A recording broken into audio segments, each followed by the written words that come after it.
efficiency and flexibility and hospitality that she's shown in all stages of preparing for this year's retreat. And thank you very much. And if there was one of the annual, or the biannual heritage fairs was here. I looked in about an hour ago, and the whole place has been completely transformed in that hour. So they worked very hard.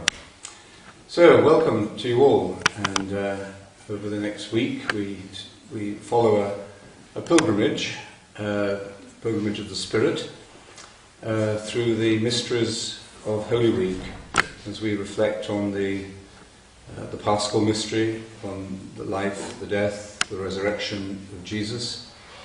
And as we tell that story and relive the meanings of that story, I think each of us can understand the story of our own lives more fully and feel how our own lives are enlightened and blessed, consoled or awakened by contact with the meaning of his story.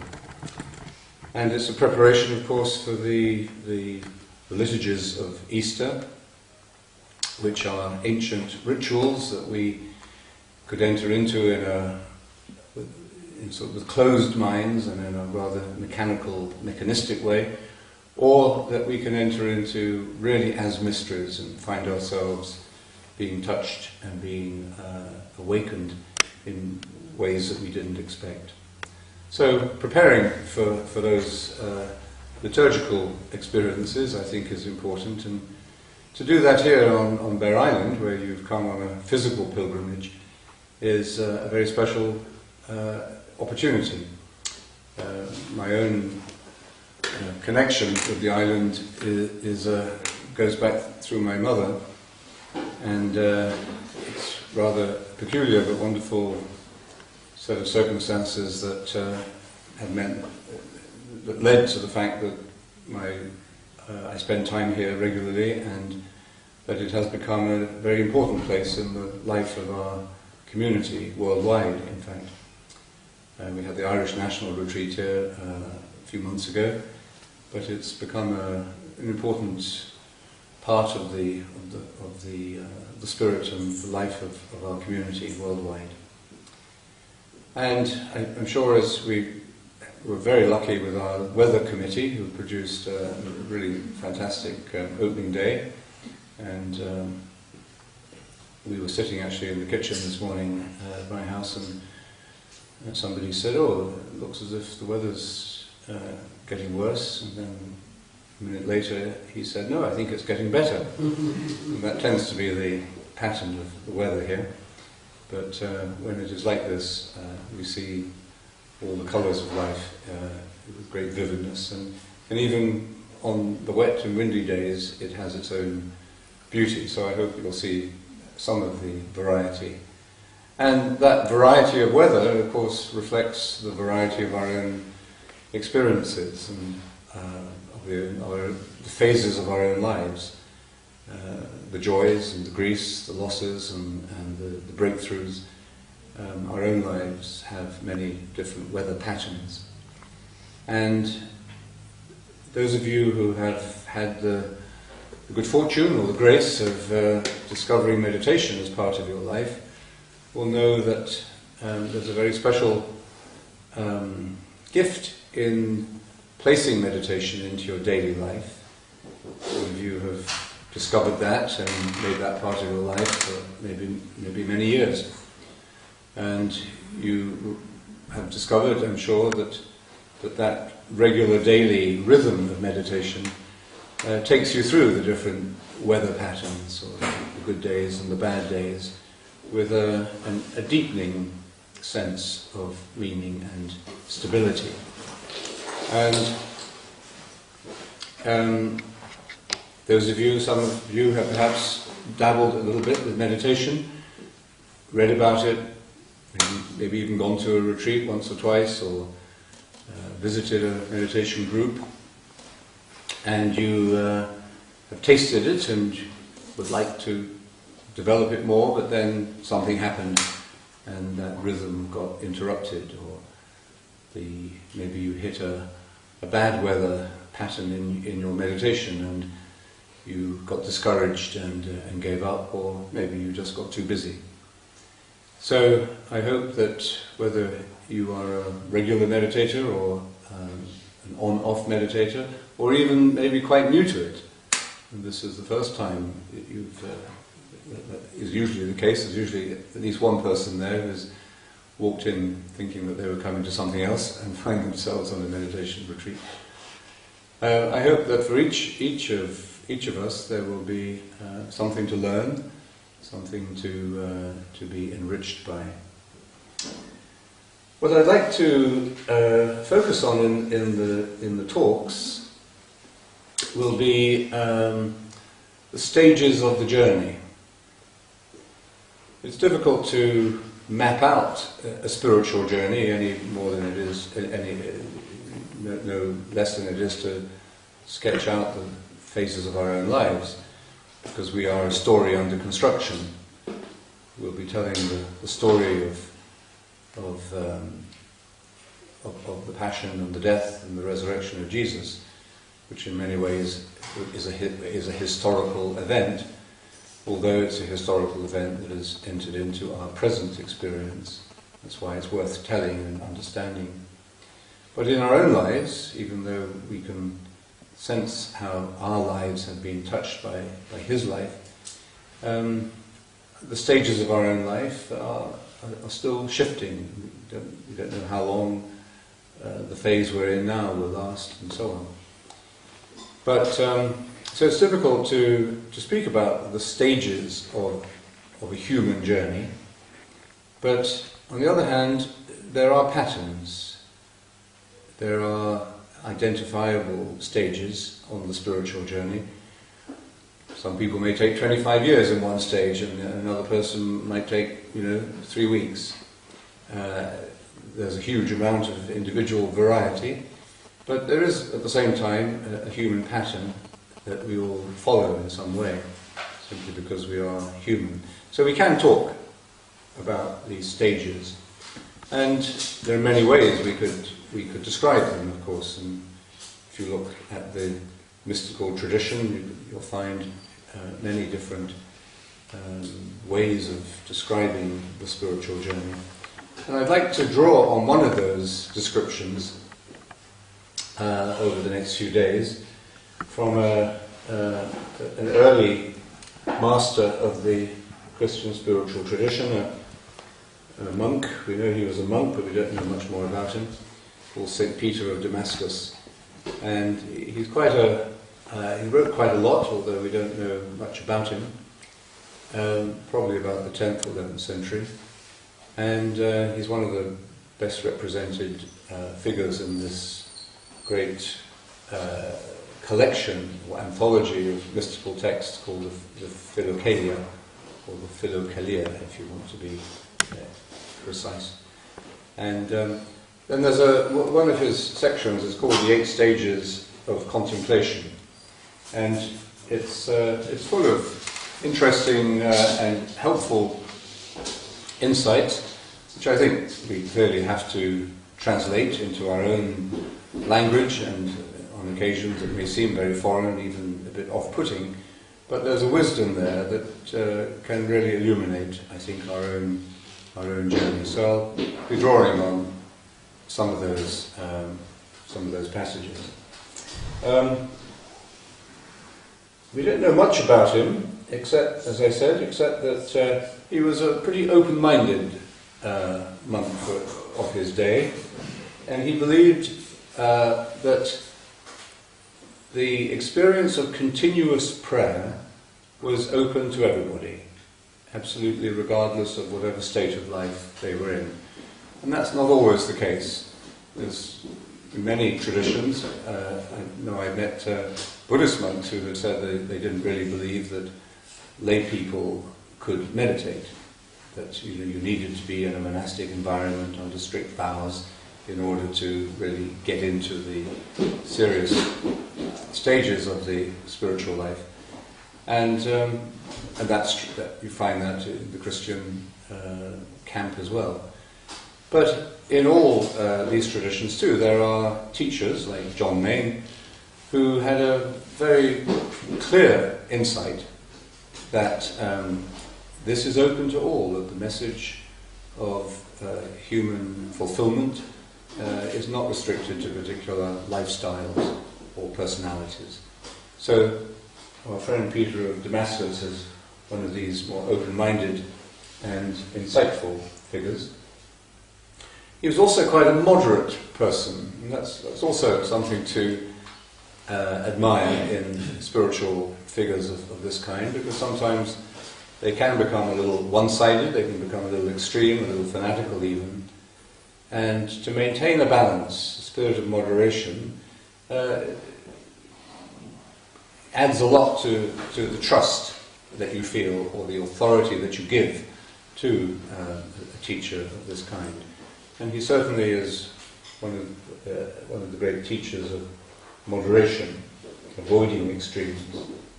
And he was also a great advocate of imageless prayer, which is what meditation is in our understanding of it, going beyond words and thoughts and images, and teaching us that we can do this, that this is maybe not easy, but it's a practice that we can build into our lives and thereby enrich all aspects of our lives. And but at the same time, as we'll see on occasions in these texts, he gives a lot of value to reflection upon the life of Jesus, upon the gospel stories, and particularly upon the passion and the death and the resurrection of Jesus. So the accounts of these stories that we find in the Gospels. And I think that's also an important combination for us to be aware of, especially this week. Focus of our rhythm of life together this week is going to be meditation, time for meditation together. But we're doing it in the context of Holy Week and focusing upon the Easter liturgies at the end of the week.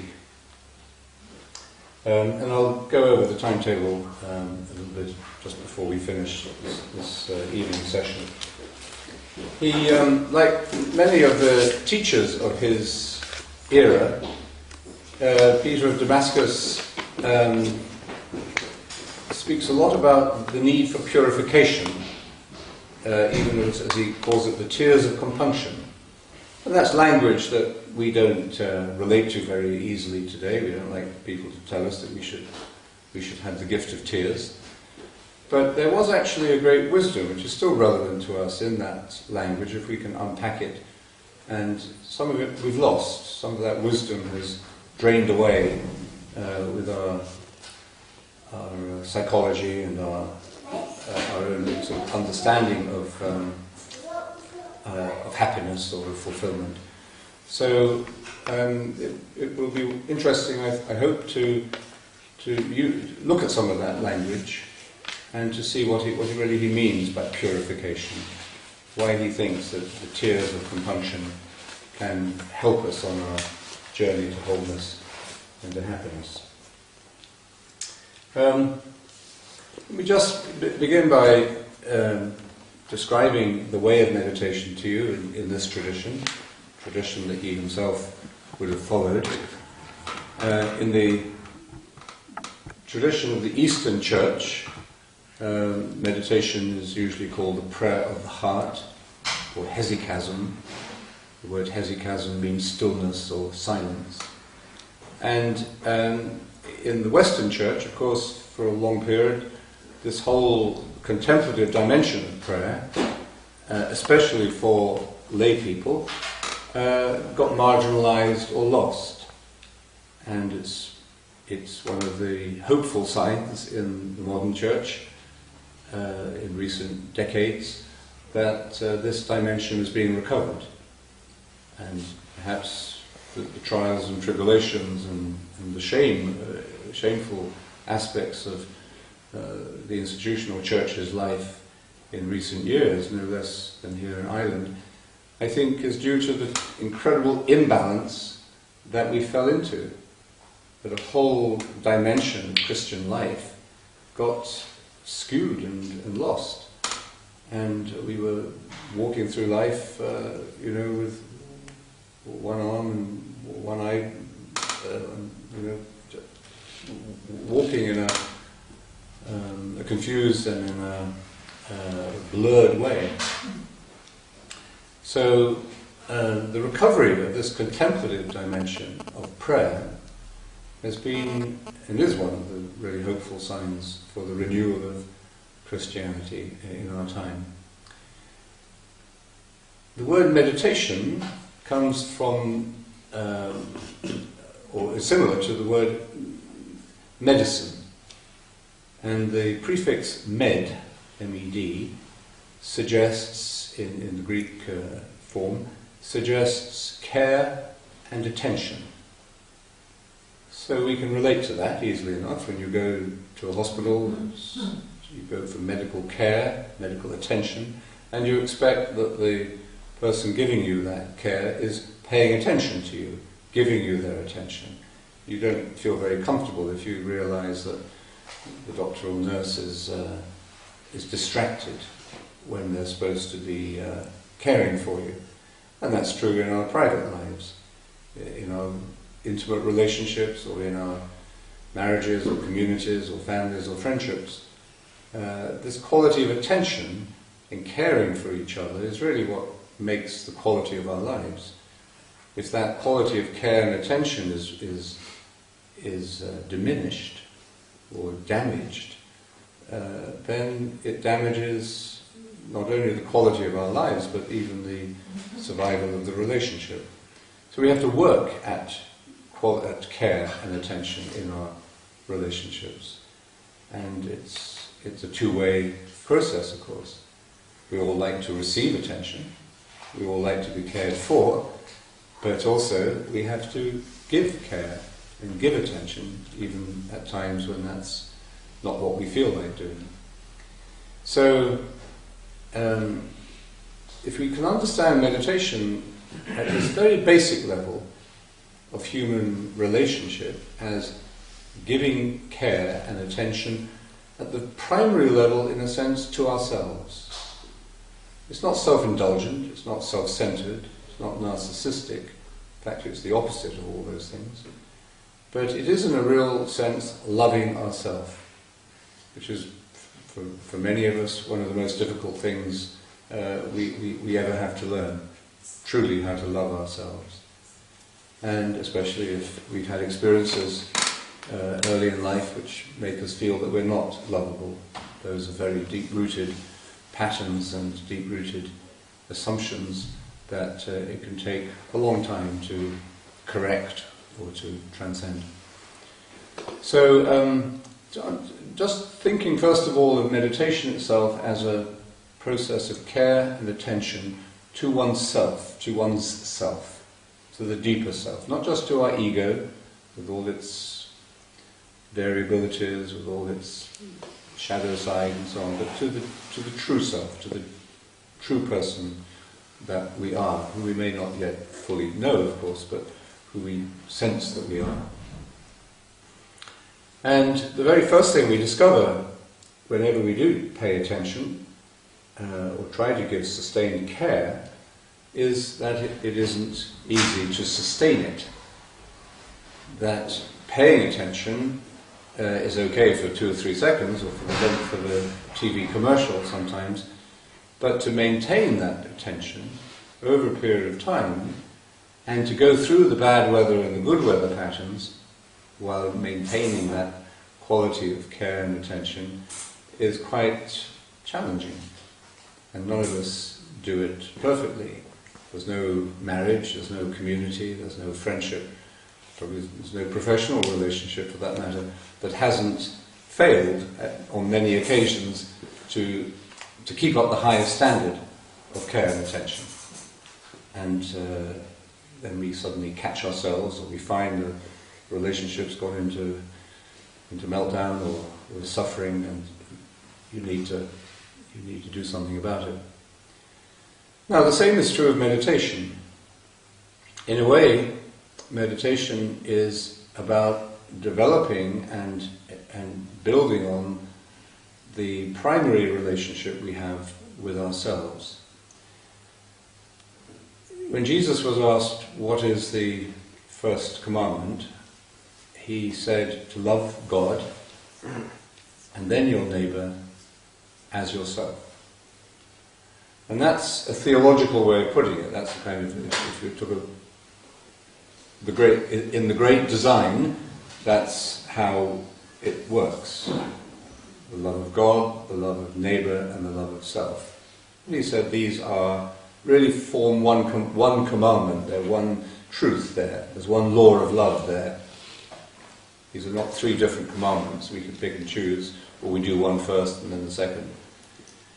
But in psychological terms, in terms of our own human journey, we actually start the other way round.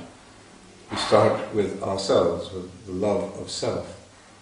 And as I said, that's not as easy or as straightforward as it may sound. It's not just about taking time for ourselves, it's not just about being good to ourselves, it's not just about indulging ourselves a bit. It's a deeper and indeed more spiritual meaning than that. So the love of self, of course, or the care of oneself, the attention to oneself or relationship to yourself, that's what determines our relationships with others. If we're not at peace with ourselves, then, as we all know, we take it out on somebody. We look for someone to be the scapegoat or to take the blame, and we project, as onto a lightning conductor, what's going on. The storm in ourselves gets transmitted to somebody else. That's pretty common in all human relationships, isn't it? And that's why it is important, if we want to love our neighbour and love God, that we have to do this work of loving ourselves. So that's why it's important, I think, to see the relationship here between what you might call the mystical and the moral. The mystical is getting down into the work, doing it. And the moral is the lifestyle and that flows out of that, what we do as a result of that.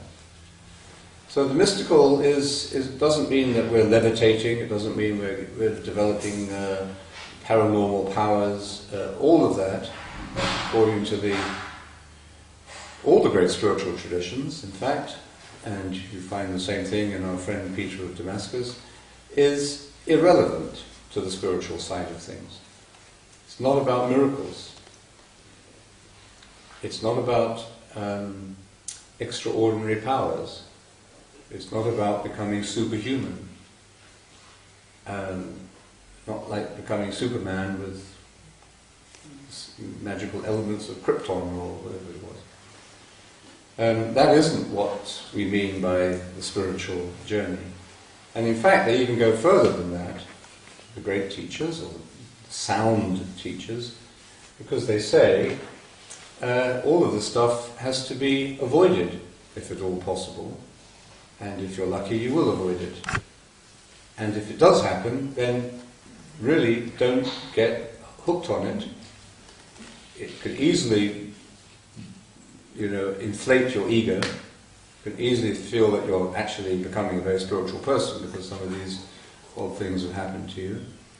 And also be very careful that you don't sort of get boastful or proud about it. So John Main, in his teaching on meditation, follows in exactly the same moderate, sound, healthy common sense, if you like.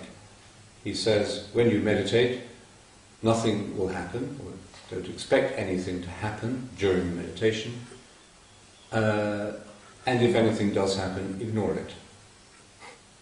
Now that's not perhaps the most exciting advice if you want to levitate or you want to have even altered states of consciousness. There are other ways you can go for altered states of consciousness. But they are precisely that. They're altering states, they're weather patterns, or they are experiences that come and go. And John Main's advice when we sit down to meditate is to leave all of those demands which the ego may have. I want something to happen to make me feel that I'm really getting something out of this, that it's worth my investment of time, and I'm really trying hard, therefore I should be getting something out of it. So those are the demands. Or expectations, that you're sure somehow, you hope somehow that extraordinary things will happen. So the really first base in learning to meditate is to put all of that in the garbage bin, right from the beginning.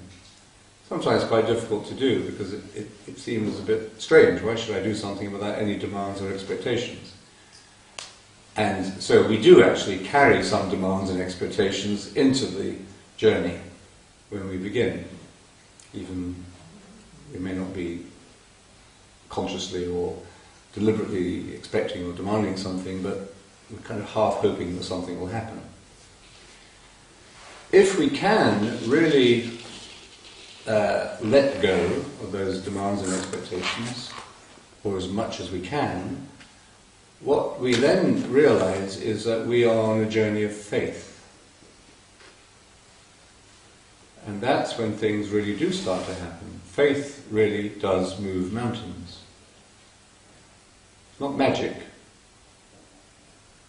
When Jesus, often on many occasions when he heals people, and the crowd of course thinks this is a real miracle worker here, he says to the person he's healed, your faith has healed you. Now, there is something wonderful happening here. There's something very important that we should try to understand. But it's not magic. And it relates as much, in a sense, to our own faith as it is to the action of God or to grace. So this is the best way we could begin, if possible, to meditate, without those demands and expectations, and understanding what a journey of faith means. And the best way to understand it, to learn about it, is of course to practice it.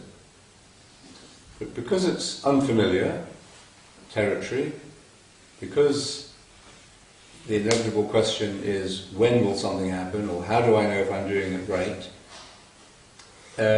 It's very difficult, I think, to get started in meditation without some help. To do it entirely on your own is virtually, I don't say it's impossible, but it's very difficult. Simply because if we are really to get into this as a way of faith, we have to let go of so much. And then that means that we have to feel supported at the same time. This opens up completely new and wonderful and unexpected aspects of the spiritual journey, which is community or friendship. Spiritual friendship is perhaps the biggest support anyone could find for the journey. And it's not knowledge, it's not reading, it's not how much you know. The real support comes from this grace of spiritual friendship. Ask anybody in the 12-step program, and I think they would tell you the same thing.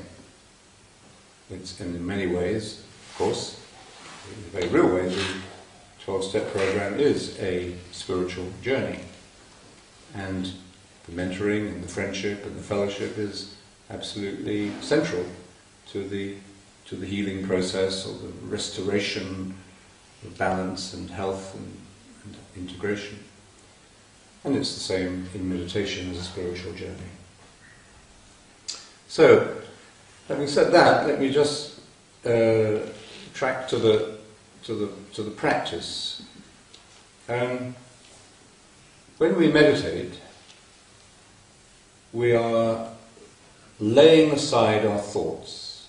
That's how some of the contemporaries of St. Peter of Damascus expressed it. The laying aside of thoughts. It's a good way of describing meditation because it's so simple and so clear. Meditation is not what you think. And when we get into the meditation in a minute, one of the most difficult things that we have to do is to realize just that the answer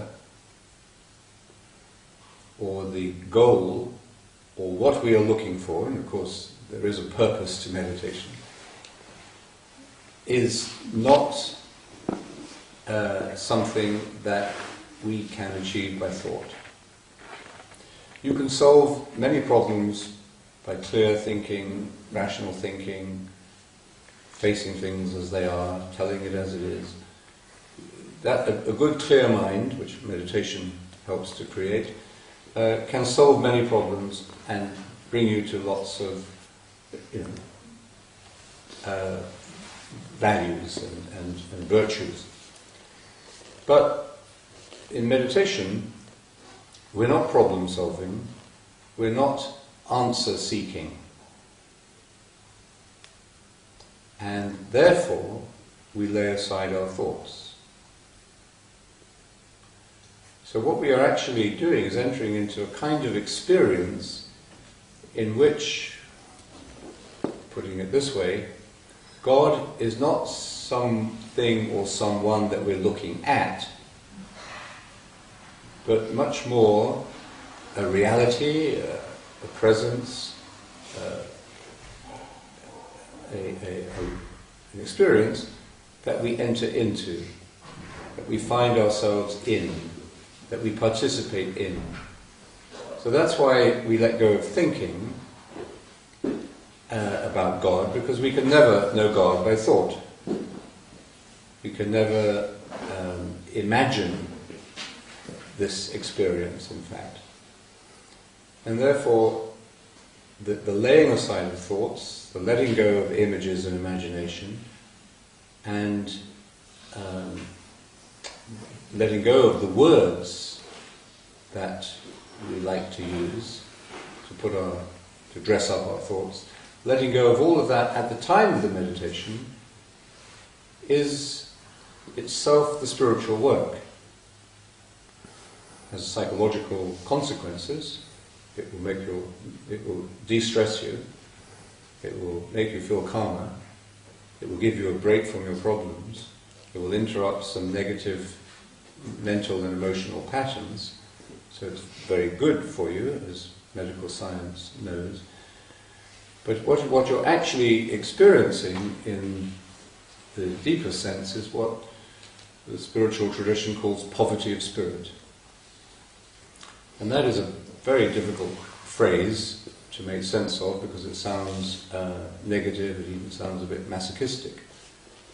To get into poverty of spirit, try to make yourself suffer as much as possible or deprive yourself of things that you like. It doesn't mean that at all, so we should really have another phrase for it probably. But it makes you think about what it does really mean. Poverty of spirit is much more about detachment, not rejection, not suppression, not repression, but simply detachment, not being attached to our usual way of seeing things, not being attached to the strong positive or negative emotions that are in us and control our state of mind, usually. Not being controlled by the desires that we have, or the anxieties that we have, or the fears that rise up within us. Poverty of spirit is about the ability to accept and enjoy the gift of life, with all its weather patterns, and yet at the same time not trying to possess it. So it's non-possessiveness, it's openness to the gift, and of course the more open you are to the gift and to the source of the gift, the more you get. So poverty of spirit is the best way actually to increase your capacity, to expand your capacity for life, in depth, in quality, and in meaning. So the letting go of thoughts, of words and images is the work we're doing in the meditation, and that's why we're doing it, so we can become poor in spirit. Free is another word. If you think of how many of our states of mind at any one minute are controlled by a small number of experiences or a small number of emotions. It's strange then to realize how our whole life, the whole full range of our humanity, is as it were tied down and incapacitated by very few things, very few attachments. We're a bit like Gulliver in Gulliver's Travels, you know. We're pinned down on the ground by all these little things. Now, some of those little things are not so little. They might be enormous losses, or they might be deep levels of insecurity that we have. I was talking to somebody the other day who'd just been promoted in a big organisation, very well-known organisation, to a very high position, just below the top person, and they were very unexcited about it. And they said when they were actually informed about it, the thought that, you know, that they said, "Oh, thank you very much, I'm very honoured, you know." But the thought in their head, this person's head, was, "Oh no, I really don't want this." And I said, "Well, why not say no? You're enjoying your life now." And they said, "I can't do that because everybody expects me to take it, and everybody would think I was crazy." And in modern corporate life, if I hadn't heard this expression before, in modern corporate life, if you're not hungry, then somebody else will eat you. This is the jungle we've created for ourselves in our business world. So you know, there was an attachment. They weren't attached to the job, but they were attached to their own feeling of inadequacy and a sense of low self-worth. I just don't think I just can't believe that anybody would ever give this job to me because I'm such an incompetent person. Well, clearly they were, because they were. So that's the kind of attachment we may be talking about. It's not you know, attached to your material possessions or even to your position or to people in your life even. It could be that kind of attachment to some negative state of mind. So poverty of spirit breaks that up. That's why all the medical and the scientific research done on meditation says very clearly that we benefit from meditation. Just the practice, regardless of the spiritual dimension of it, or the faith dimension, or the tradition in which you meditate, just by doing it, you lower your blood pressure and improve your cholesterol and boost your immune system. It helps you deal with chronic pain. It helps you deal with anxiety or stress. It helps you to control your anger, and so on and so on. All of these results are based upon scientific research, not upon any spiritual approach to it. Now, those are the benefits of meditation. And the good news is you get all those benefits and more if you do approach meditation, I think, with a deeper view of our humanity, that we are more than our cholesterol or our blood pressure or our de-stressing needs. That the spiritual fruits of meditation are very real. maybe less easy to measure than your cholesterol, but very real. Love, joy, peace, patience, kindness, goodness, fidelity, gentleness, self-control. You can't measure those so easily, can you? But you can feel them. You can, over a period of time, see that they're developing, and the person or the people you live with or work with will notice it, maybe even before you do. So these are the fruits that indicate that something is at work in you, which we can really call the Spirit of God expanding and transforming us from within. When you teach children to meditate, and you ask the children, do they like it? They say yes. It's peaceful. They say it's calm, it's relaxing, it's nice. They speak about the benefits of meditation. But if you speak to the parents or the teachers about how the children respond, you'll find that they really describe it more in terms of the fruits. They're more peaceful, the kids are more joyful, they don't bully each other so much, they're more loving and nicer to each other in the classroom, that sort of thing. So these are different perspectives on the same experience, and you need to see both, the value of both as well. So how do we do that? In this tradition, the way is a way of simplicity. And we take a word, a single word, a prayer word, a mantra, a sacred word, and we repeat the word or the phrase continually in the mind and heart during the time of attention, and we say the word carefully and attentively, with care and attention. So that's where the care and attention become real. You actually do it. Choosing the word is important because you want to stay with the same word all the way through, from the beginning to the end. And you stay with the same word every day. If you meditate daily, morning and evening, stay with the same word. And what this will help happen is what Peter of Damascus says is the awakening or the arousing of continuous prayer.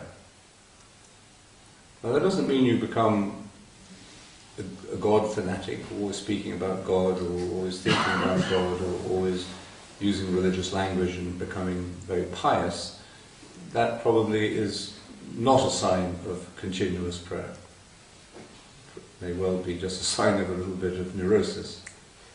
But continuous prayer means experiencing the flow of the Spirit of God in you and feeling its pervasive effect as it were seeps into and penetrates every aspect of your being, physical, you feel better, physical, emotional, mental, psychological and spiritual. So continuous prayer is simply really turning the tap on, as it were, opening ourselves to this flow and letting it in, letting it out, letting it flow, so that it becomes, it accompanies us throughout all the various activities of the day, regardless of what kind of weather it is, what kind of mood we're in even. This is the important thing. Your moods, of course, are important. Your suffering is important. Your hopes and joys are important. Nevertheless, there is something always deeper than that.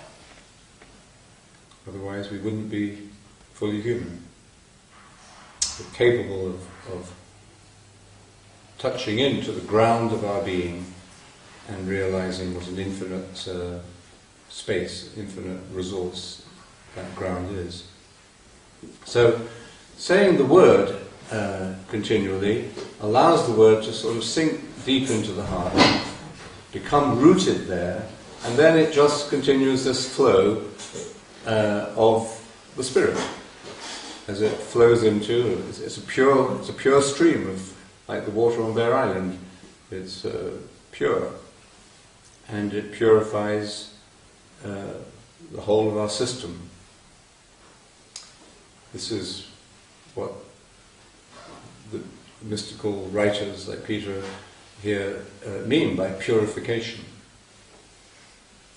It's you purify something that is impure by increasing its purity, rather than by attacking the impure things. And we have that pure source, or that source of pure goodness, pure love, pure being.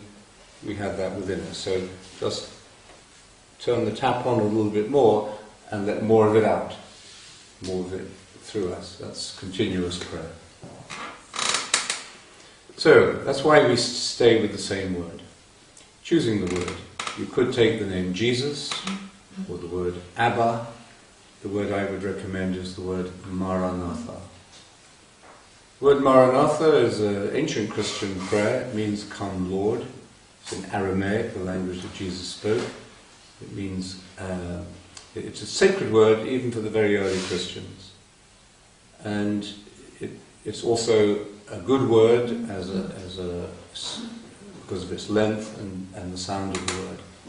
If you choose that word, say it as 4 syllables: Ma, Ra, Na, Tha. Articulate the word clearly in your mind and heart.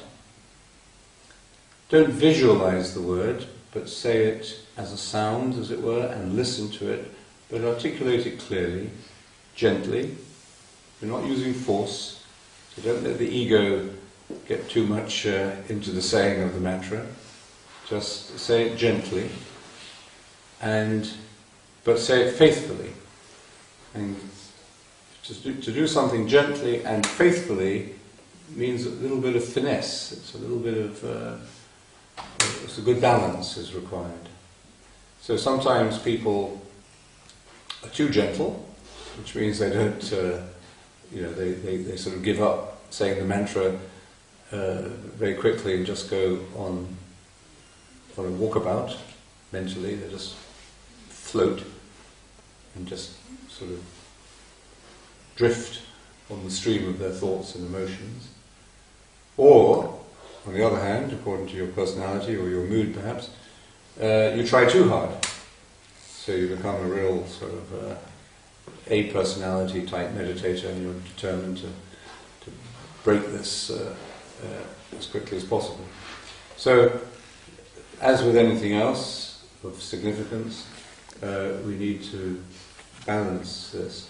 So the gentleness means the ego is not taking over, and the faithfulness means that you stick with it. You're really committed to this. You really are in it for the long haul, as it were, and you're going to go through different weather patterns without giving up.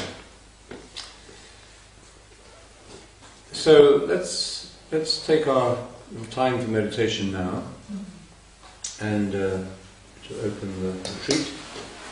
And let's take a moment to sit upright, move the shoulders around a bit,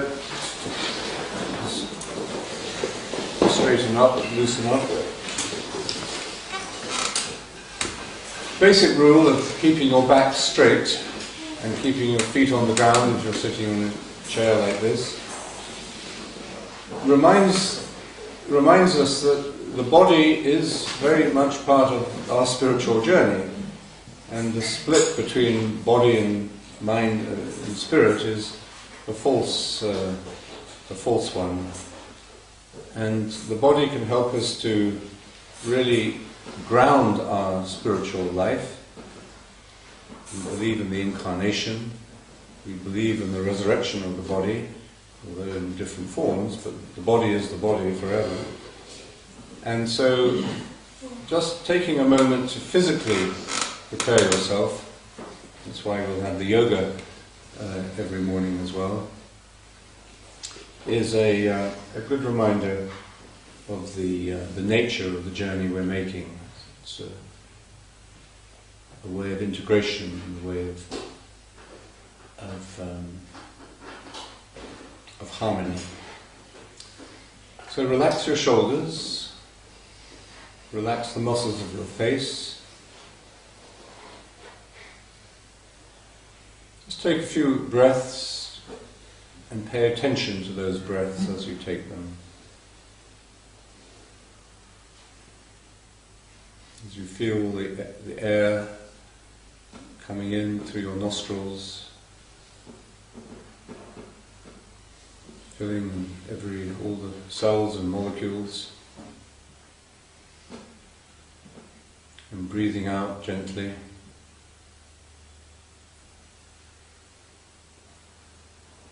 And every time we breathe out, we are practicing poverty of spirit, the letting go. And that's what enables us to breathe in again. If we didn't breathe out, we couldn't breathe in.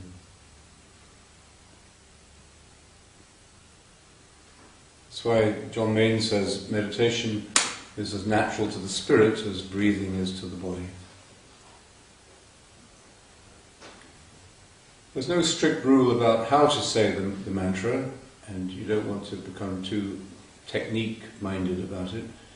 However, many people say it with their breathing, and you could say the mantra as you breathe in, Maranatha, and breathe out in silence. Or you could say the first two syllables as you breathe in, Ma-ra, and Na-tha as you breathe out. Don't get hung up on that. Just say it naturally, gently, and you'll find your own rhythm. The mantra will find its own rhythm with practice. So close your eyes lightly. Try and sit as still as you can. That stillness of body is immensely useful and will help to bring you to an interior stillness.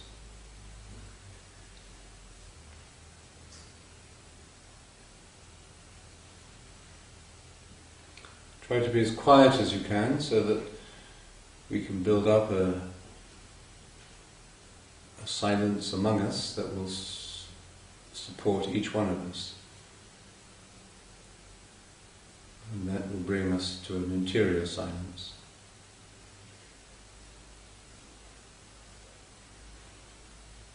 And then silently, in your mind and heart, begin to say your word, Maranatha.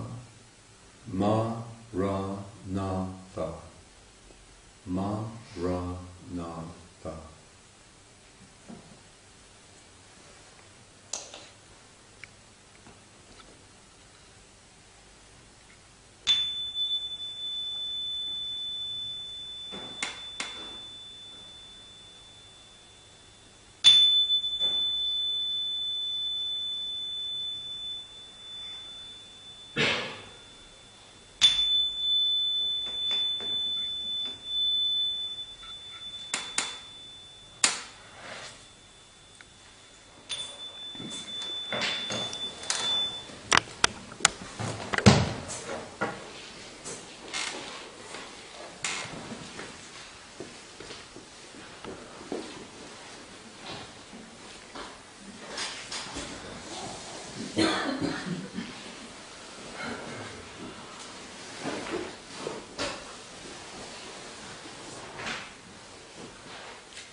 Let's end with these words from the Gospel of Luke.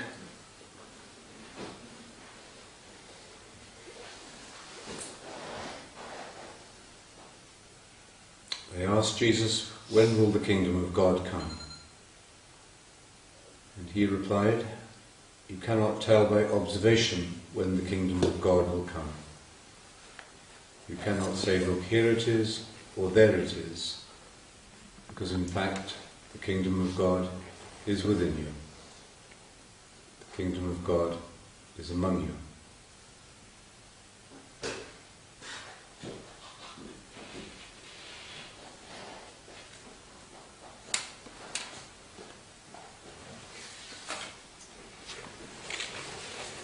Good.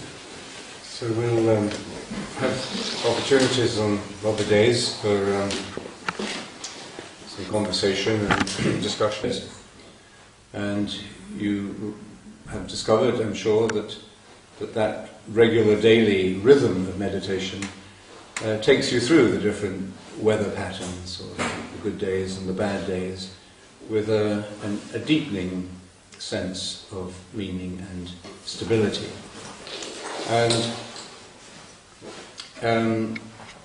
those of you, some of you have perhaps dabbled a little bit with meditation, read about it, maybe even gone to a retreat once or twice, or visited a meditation group, and you have tasted it and would like to develop it more, but then something happened and that rhythm got interrupted, or maybe you hit a bad weather pattern in your meditation and you got discouraged and gave up, or maybe you just got too busy.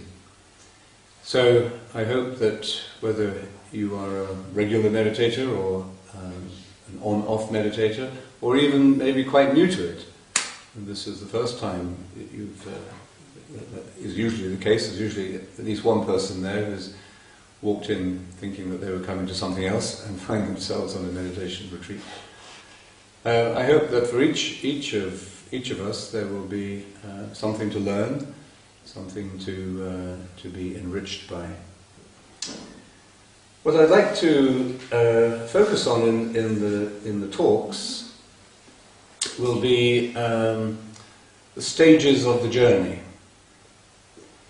It's difficult to map out a spiritual journey any more than it is no less than it is to sketch out the phases of our own lives, because we are a story under construction. We'll be telling the story of the passion and the death, and goes back through my mother, and it's rather peculiar but wonderful set of circumstances that that led to the fact that I spend time here regularly, and that it has become a very important place in the life of our community worldwide, in fact. We had the Irish National Retreat here a few months ago, but it's become an important part of the spirit and the life of our community worldwide. And I'm sure, as we were very lucky with our weather committee, who produced a really fantastic opening day, and we were sitting actually in the kitchen this morning at my house, and somebody said, "Oh, it looks as if the weather's getting worse," and then a minute later he said, "No, I think it's getting better." And that tends to be the pattern of the weather here. But when it is like this, we see all the colours of life with great vividness, and even on the wet and windy days it has its own beauty. So I hope you'll see some of the variety. And that variety of weather, of course, reflects the variety of our own experiences and the phases of our own lives. The joys and the griefs, the losses and the breakthroughs. Our own lives have many different weather patterns. And those of you who have had the good fortune or the grace of discovering meditation as part of your life will know that there's a very special gift in placing meditation into your daily life. Some of you have discovered that and made that part of your life for maybe many years. The resurrection of Jesus, which in many ways is a historical event, although it's a historical event that has entered into our present experience. That's why it's worth telling and understanding. But in our own lives, even though we can sense how our lives have been touched by his life, the stages of our own life are still shifting. We don't know how long the phase we're in now will last, and so on. But so it's difficult to speak about the stages of a human journey. But on the other hand, there are patterns. There are identifiable stages on the spiritual journey. Some people may take 25 years in one stage, and another person might take, 3 weeks. There's a huge amount of individual variety, but there is at the same time a human pattern that we all follow in some way, simply because we are human. So we can talk about these stages, and there are many ways we could describe them, of course. And if you look at the mystical tradition, you'll find many different ways of describing the spiritual journey. And I'd like to draw on one of those descriptions over the next few days from an early master of the Christian spiritual tradition, a monk. We know he was a monk, but we don't know much more about him, called St. Peter of Damascus. And he's he wrote quite a lot, although we don't know much about him, probably about the 10th or 11th century. And he's one of the best represented figures in this great collection or anthology of mystical texts called the Philokalia, or the Philokalia, if you want to be precise. And then there's one of his sections is called the 8 Stages of Contemplation, and it's full of interesting and helpful insights, which I think we clearly have to translate into our own language, and on occasions it may seem very foreign, even a bit off-putting, but there's a wisdom there that can really illuminate, I think, our own journey. So I'll be drawing on some of those passages. We don't know much about him, except, as I said, that he was a pretty open-minded monk of his day, and he believed that the experience of continuous prayer was open to everybody, absolutely regardless of whatever state of life they were in. And that's not always the case. There's many traditions. I know I met Buddhist monks who had said they didn't really believe that lay people could meditate, that you needed to be in a monastic environment under strict vows in order to really get into the serious stages of the spiritual life. And you find that in the Christian camp as well.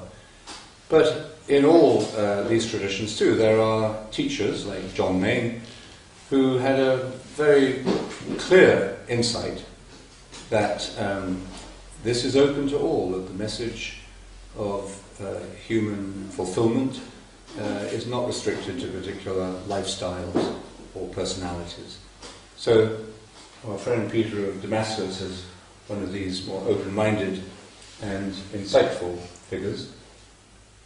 He was also efficiency and flexibility and hospitality that she's shown in all stages of preparing for this year's retreat. And thank you very much. And there was one of the annual or the biannual heritage fairs was here. I looked in about an hour ago, and the whole place has been completely transformed in that hour. So they worked very hard. So welcome to you all, and over the next week we follow a pilgrimage of the Spirit through the mysteries of Holy Week, as we reflect on the Paschal mystery, on the life, the death, the resurrection of Jesus, and as we tell that story and relive the meanings of that story, I think each of us can understand the story of our own lives more fully and feel how our own lives are enlightened and blessed, consoled or awakened by contact with the meaning of his story. And it's a preparation, of course, for the liturgies of Easter, which are ancient rituals that we could enter into in sort of with closed minds and in a rather mechanical, mechanistic way, or that we can enter into really as mysteries and find ourselves being touched and being awakened in ways that we didn't expect. So preparing for those liturgical experiences, I think, is important, and to do that here on Bere Island, where you've come on a physical pilgrimage, is a very special opportunity. My own connection with the island